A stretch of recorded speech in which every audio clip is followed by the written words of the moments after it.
அதுக்கு வந்து அதுக்கு வந்து ஒரு லிமிட் இல்லையில்ல. இப்போ நாம் வந்து எவ்வளோ நாள் ஒர்க் பண்ணாலும் இப்போ என் பையனும் பொண்ணும் வந்து நான் ஒர்க் பண்ணி சம்பாரிச்சு கொடுத்தா வேணான்னு சொல்ல போகிறாங்களா? இல்லை அவங்க குழந்தைக்கு அவங்க குழந்தைங்க பேரன் பேத்தியெல்லாம் வந்ததுக்கப்புறம் அவங்கள வளர்த்தி கொடுக்குற கூடவே இருக்கணும் வேணாம்னா சொல்ல போகிறாங்க. ஆனால் இவங்கெல்லாம் போய் இவங்க லைஃப்பை பார்த்து வளர்த்துட்டோம். இன்னும் நிறைய பேர் வந்து அப்பா அப்பா இல்லாத குழந்தைங்க, அம்மா இல்லாத குழந்தைங்க, படிக்கிறதுக்கு வழி இல்லாதவங்க, சாப்பாட்டுக்கு வழி இல்லாதவங்க, அப்புறம் வந்து ஏதோ ஸ்பெஷல் சைல்டாக பிறக்கும் போதே இருந்தவங்க, இல்லை நம்ம ஸ்பெஷல் சைல்டாக வந்து அதில் ஒவ்வொன்றா வர்றாங்க. ஸ்பெஷல் இப்போ இவங்களெல்லாம் யார் பார்க்குறது?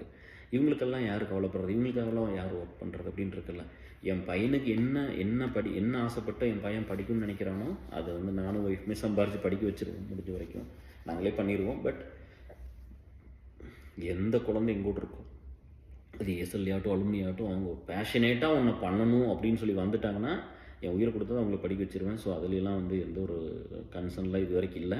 நம்மளால் நல்லா பண்ண முடியும் அதெல்லாம். அதனால் எல்லா குழந்தையும் நல்லா படிக்கட்டும். ஏசல் கிட்ஸ் எல்லாத்துக்கும் அலுமினியில் இருக்கிற எல்லாத்துக்குமே அதை பண்ணிடலாம். பட் நல்லா உங்களுக்கு என்ன வேணுமோ அதை தேடிப்போங்க. நிறைய ஆப்பர்ச்சுனிட்டிஸ் இருக்குது.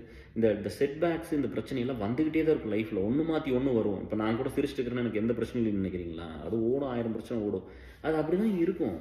அது நம்ம இருக்கிற வரைக்கும் இருக்கும். நம்ம போனாலும் அந்த பிரச்சனை இருக்க தான் செய்யும். நம்ம வந்து அதை எப்படி ஹேண்டில் பண்ணுறது மட்டும் பார்த்துக்கலாம். சரிங்களா? சாப்பாட்டுக்கெல்லாம் இல்லாமல் இருந்து எங்கிருந்து எங்கே வந்திருக்கிறோம்னு ஒன்று இருக்குல்ல.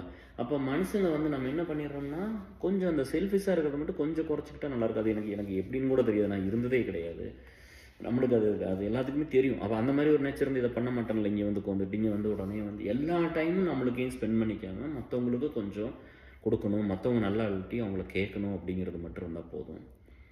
நல்லா என்ன வேணும்னு கேட்குறோம். நம்ம வந்து இந்த சோசியல் மீடியாக்கெல்லாம் நிறைய டைம் ஸ்பெண்ட் பண்ணாமல் ஒரு அளவாக பண்ணிக்கிட்டு என்டர்டைன்மெண்ட் ஃபன்னெல்லாம் குறைச்சிட்டு, ஏன்னா நீங்கள் என்ன பார்க்கணும்னா இப்போ என் தம்பி மாதிரி ஒருத்தன் கல்யாணம் இந்த சொசைட்டியில் இருக்கான்.